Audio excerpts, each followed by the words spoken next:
चलो आ गए सब।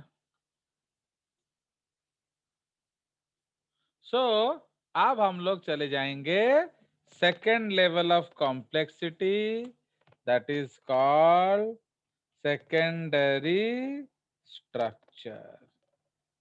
ओके,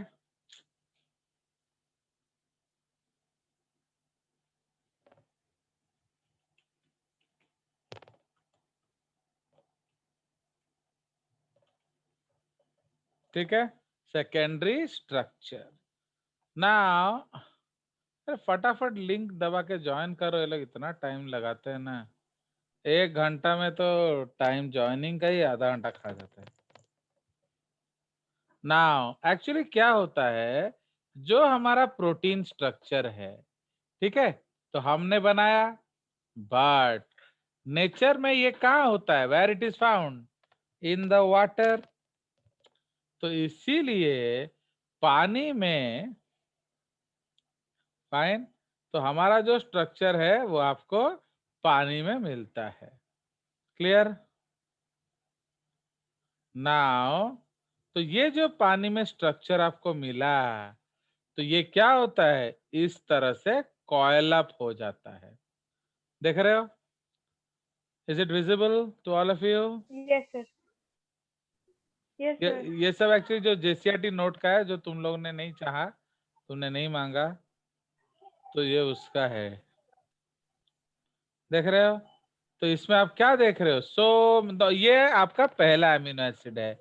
2 3 4 5 6 7 8 9 10 11 12 13 14 15 20, 20 हो गया। अब सपोज ये है 35, सपोज। तो अब पहला अमीनो एसिड जो है वो 35th अमीनो एसिड के करीब है। देख रहे हो कि नहीं? Now Yes, sir. these amino acids are close to each other, they can make bonds। Hydrogen bond. बना सकता है कि नहीं? जी सर, बना तो सकते हैं। यही जो कंसेप्ट है, इसको हम डिस्कस करेंगे किस में, सेकेंडरी स्ट्रक्चर में। चलिए, तो अब हम लोग चलते हैं सेकेंडरी स्ट्रक्चर। तो अब एक्चुअली क्या होता है, जो प्रोटीन एमिनो एसिड्स होते हैं, उसमें कार्बोक्सिल ऑक्सीजन ग्रुप होता है एंड एक एमिनो हाइड्रोजन ग्रुप होता है। समझ में आया? So there is a carboxyl group and there is an amino hydrogen group. तो जब ये एक दूसरे के करीब आते हैं, तो क्या होता है, हाइड्रोजन बॉन्ड। हाँ, so they can produce a hydrogen bond। ठीक है? So Pauling and Corey predicted the existence of 2 degree structure. ये एक्चुअली ये ऊपर होता है, समझ में है? तो सेकेंडरी का शॉर्टकट है, अरे यार बड़ा दुखी करके रखा है। सेकेंडरी का 2 डिग्री होता है, एक्चुअली हम इसमें लिख नहीं सकते, तो इसलिए, तो Pauling and Corey predicted the existence of secondary structures। Okay, secondary structures in proteins in 1951. So according to them, the peptide bonds have a partially negative carboxyl oxygen, है कि नहीं, partially negative carboxyl oxygen and A partially positive amino, क्या, hydrogen. Hydrogen. ठीक है? So if 2 peptide bonds come close to each other. If 2 peptide bonds come close to each to each other. Okay, if two peptide bonds come close to each other, क्या होगा? These Hydrogen bond. these partial charges will help in the formation of a hydrogen bond. ठीक है? Now, so each peptide bond can form how many hydrogen bonds? 2 hydrogen bonds. One due to the क्या? Amino group. One due to the partially negative carboxyl oxygen, and the second due to the क्या? Partially positive amino hydrogen. ठीक है जी? These bonds make the primary structure क्या? Stronger. Okay, make the primary structure stronger. In nature, there are many types. Okay, in nature, there are many types of secondary structure, but NCERT में 2 है. But we will discuss 2 structures. तो हम लोग homework में 3 discuss करते हैं, class work में 2 discuss करेंगे. तो ए है क्या? Alpha alpha plated. हेलिक्स. वाह वाह वाह. Alpha helix. Alpha helix. डुबाएगा तू. तो अल्फा हेलिक्स, या इसको हम लोग 3.6 13 हेलिक्स भी बोलते हैं. ठीक है? अल्फा हेलिक्स या 3.6 13 हेलिक्स भी इसको बोला जाता है. नाउ ये जो है ये स्ट्रॉन्गेस्ट सेकेंडरी स्ट्रक्चर है, याद रखेंगे. तो this is the strongest secondary structure. Fine.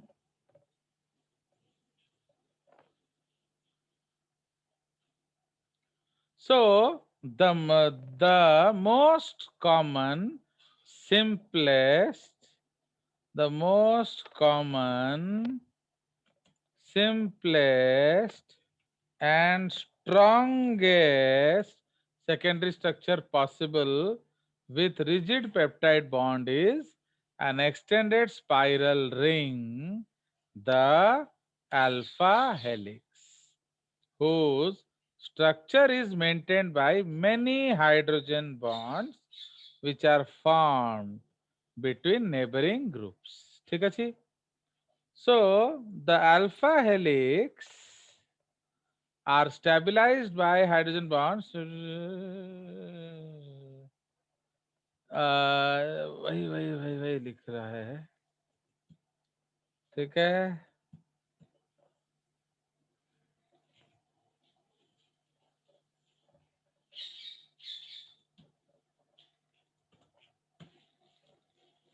Okay, इसको थोड़ा ऐड करना पड़ेगा, इसमें कमियां हैं. सो द हो गया. तो this is the case. Now these helices are right-handed helices. Okay, right handed का मतलब क्या होता है? Axis right hand thumb rule ये लोग मानते हैं. These helices are right-handed helices. They are strongest because they are highly ordered structure. जो गिरिजा है वो क्या है, वो बहुत अच्छा बच्चा है, बहुत मेहनती है, पढ़ता है, बट फिर भी जेजेस बोलता है कि वो नहीं सक्सेसफुल होगा। क्यों? बिकॉज वो गाली गलौज करता है, अभद्र भाषा का प्रयोग करता है, इनडिसिप्लिन्ड है। तो इसीलिए जब तक डिसिप्लिन नहीं होगा, जब तक ऑर्डर्ड नहीं होगा, तब तक सक्सेस का चांस कट। समझ में आया? सो इसीलिए why alpha helix is strong, because वो हाईली ऑर्डर्ड स्ट्रक्चर है। अब क्या का मीनिंग क्या है समझाओ। तो और मतलब now this helix has 3.6 amino acid residues पर टर्न। देख रहे हो? अब पता चला उसका 3.6 13 हेलिक्स क्यों नाम है। एक टर्न में 3.6 एमिनो एसिड्स है। ठीक है जी। नाउ तो एक टर्न में 3.6 है। Next point, the axial rise is constant, so it grows straight and does not bend to right or left। समझ रहे हो? एकदम सीधा ग्रो करेगा। The axial alpha helix are stabilized by hydrogen bonds formed between the carboxyl oxygen of the first amino acid and the hydrogen atom of the amino group 4 amino acid down. Okay, so that is kya? Down the helix, that is 5th. Okay, that is 5th amino acid. Can you explain why?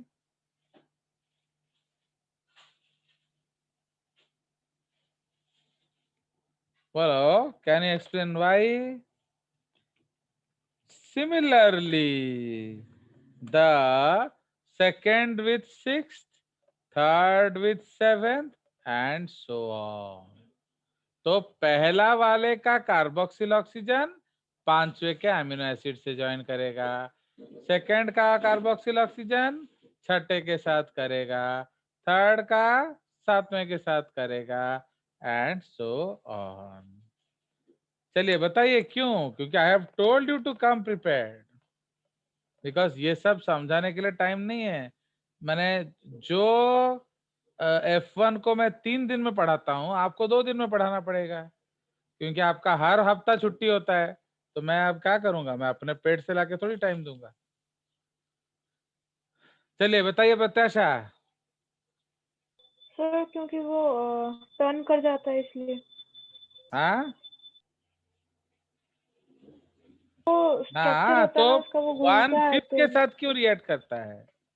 Why 1 reacts with 5th? अब देखो, ये आप देख रहे हो, ये आपका axis है, देख रहे हो? So this is the helix. जी सर। तो ये आपका इमेजिनरी एक्सिस है, तो उसके चारों ओर कॉइल कर रहा है। Now what do you understand by axial rise? तो सपोज मैं इसको एक एक्स एक्सिस लूं एंड ये ले लेंगे वाई एक्सिस। ठीक है, तो ये हमारा वाई एक्सिस है, तो ये एक एंगल है।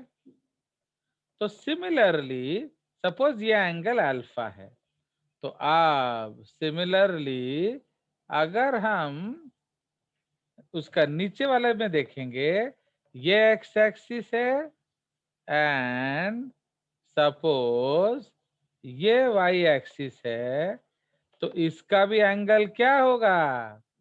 वही अल्फा होगा। अल्फा होगा। तो समझ रहे हो? उसी तरह यहाँ वही अल्फा होगा। तो अब जैसे आपका एक्सियल राइज कांस्टेंट है, तो इसलिए स्ट्रेट हो रहा है। सपोज हम लोग एक्सियल राइज एंगल बढ़ा बढ़ा के चलेंगे, तो ये चेन कहाँ को ग्रो करेगा? लेफ्ट ना right? We are increasing the angle. Left. ये लेफ्ट ऐसे मुड़ लेफ्ट जाएगा। की ओर। Very good. जी सर। अगर हम डिक्रीज करेंगे तो राइट और वो राइट ऐसे की ओर मुड़। मुड़ेगा। बट यहाँ क्या हो रहा है, यहाँ एग्जैक्टली कांस्टेंट है। स्ट्रेट बढ़ रहा है। तो समझ में आया? जी सर। अब देखिए ये कार्बोक्सिल ऑक्सीजन देख रहे हो, तो this is your carboxyl oxygen and वो नीचे वाले के एमिनो हाइड्रोजन के पास आ गया। तो अब वो क्या बनाता है, हाइड्रोजन बॉन्ड। ठीक है, तो इसलिए ये देखिए आपके लिए मैंने स्ट्रक्चर बना के दिखा दिया। बट अब आपको जल्दी जल्दी सोच के बताओ कि why it is first with fifth. फटाफट बताइए। अब मैं एक ड्राइंग बना रहा हूं। सपोज ये हमारा एक पॉलीपेप्टाइड चेन है, समझ रहे हो? सपोज ये हमारा एक पॉलीपेप्टाइड चेन है। फाइन, सपोज हमने इस तरह का एक पॉलीपेप्टाइड चेन बनाया। थोड़ा सा पास होना जरूरी है, क्योंकि हाइड्रोजन बॉन्ड का एक प्रॉपर्टी क्या है, इट शुड बी क्लोज। अब यहां देखिए, सपोज हमने लिया ये पहला अमीनो एसिड है, तो NH2 फ्री होगा, फिर C अल्फा, फिर C डबल बॉन्ड हो। उसी तरह ये आपका NH आ गया, फिर आएगा C अल्फा, फिर आएगा C डबल बॉन्ड हो। तो अब ये जो NH है, इसमें आपका पार्शियल नेगेटिव चार्ज होता है, इसमें पार्शियल पॉजिटिव चार्ज होता है। तो एक हल्का सा अट्रैक्शन डेवलप करता है। इस अट्रैक्शन को हम लोग क्या कहते हैं, हाइड्रोजन बॉन्ड। सिमिलरली यहां देखोगे, ये ऑक्सीजन है, ये अमीनो हाइड्रोजन होगा, तो यहाँ भी एक हाइड्रोजन बॉन्ड हो सकता है। फाइन, सो ये भी आपका है हाइड्रोजन बॉन्ड। तो इसलिए हाइड्रोजन बॉन्ड का रिक्वायरमेंट क्या है, there should be difference in electronegativity and there should be closeness. तो अब ये कौन जी सा सर। स्ट्रक्चर हो गया, सेकेंडरी स्ट्रक्चर।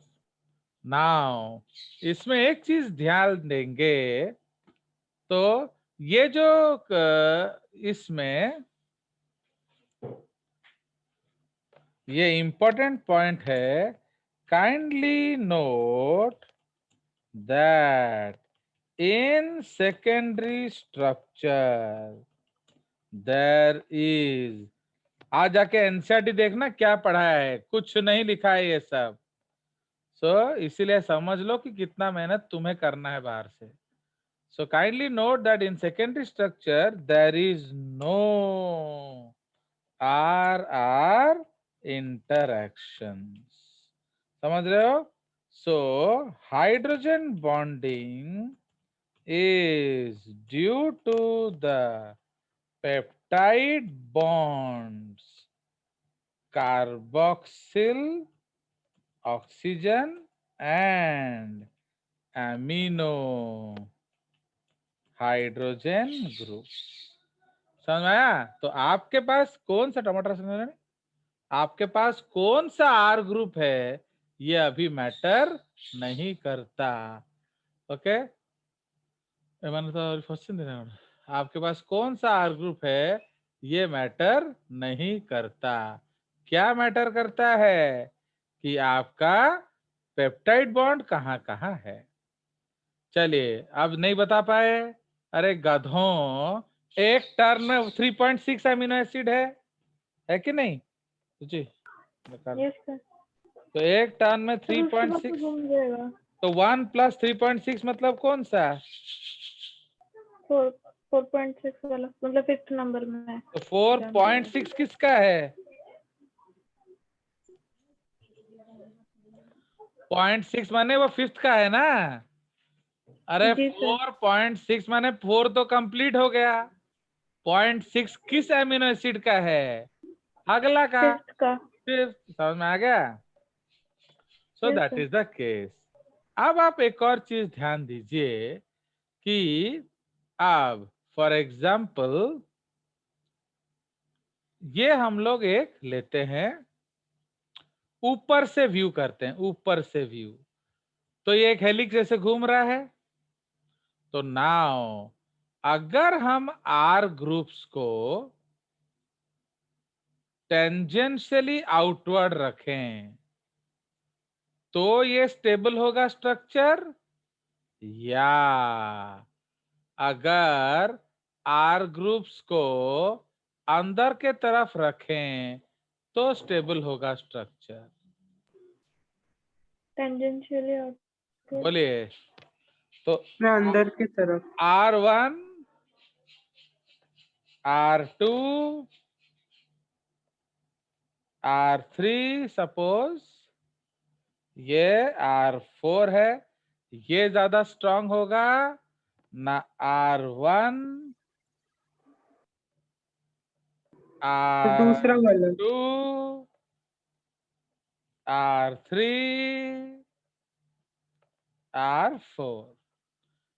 चलिए बताइए। And why, you have to always tell why. वाला आपको वाई बोलना पड़ेगा, समझ में आया? तो सिर्फ दूसरा वाला तीसरा वाला बोलने से काम नहीं चलेगा, आपको एविडेंस देना पड़ेगा। साइंस में तुम्हारा बकवास कोई नहीं सुनना चाहता है, आपका एविडेंस चाहिए। क्यों बताइए, वाई इस ये वाला स्ट्रांग होगा आप सोचते हैं? बोलिए। अब सपोज ये R1 जो है पॉजिटिव है एंड R3 पॉजिटिव है, तो क्या होगा उस जगह पर? रिपल्शन। रिपल्शन होगा। R2 और R4 पॉजिटिव है तो क्या होगा? Repulsion again. तो रिंग नॉर्मल रहेगा ना, चौड़ा हो जाएगा? चौड़ा हो जाएगा। अगर R1 बड़ा है एंड R3 बड़ा है तो डायमीटर कांस्टेंट रहेगा ना, वेरिएबल हो जाएगा? वेरिएबल। तो अब इंटरनल स्टेबिलिटी रहेगा ना इंस्टेबिलिटी होगा? इंस्टेबिलिटी। तो इंस्टेबिली होने से स्ट्रांग होगा ना स्टेबल होने से स्ट्रांग होगा? स्टेबल होने से स्ट्रांग होगा। ताहले तो दिस, टेंजेंशियल वाला। yes, so this is the correct arrangement and this is the wrong arrangement। तो समझ में आया?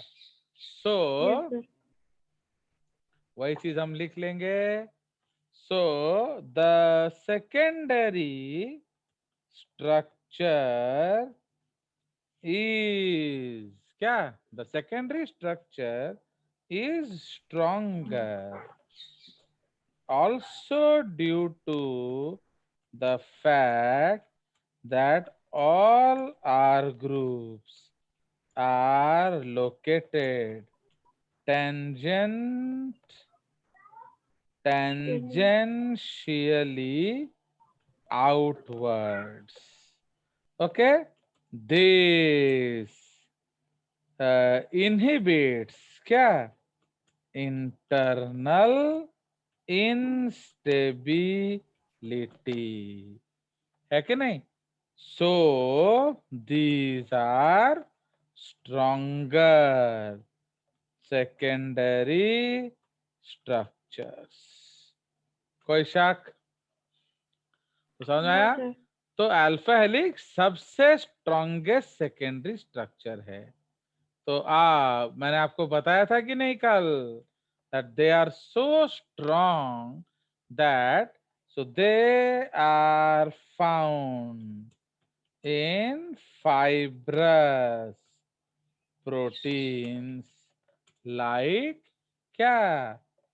keratin of hair, okay, alpha keratin of hair and fibrous proteins तो लिखा ही है, और क्या अल्फा केटा है? कोलाजन। हाँ, कोलाजन नहीं, कोलाजन में एक अलग हेलिक्स होता है, उसको कोलाजन हेलिक्स बोलते हैं, वो आप लोग को नहीं पढ़ाया जाएगा। तो इसीलिए तो हमारा जति की बही रही सेति पढ़ाब। हाँ कुआ सर फिब्रोइन फाइब्रोइन में होगा, that is called silk fibroin. तो वो सब में आपका मिलेगा प्राइमरी सेकेंडरी स्ट्रक्चर कौन सा, अल्फा हेलिक्स। आ गया समझ? तापरे पढ़े आसीबा तो तुम्हारा Yes, टाइम हो sir. गया, so will leave the class. तो we will meet next week. तुम्हारा ऐसे तो गड़बड़ होता है और क्या। हाँ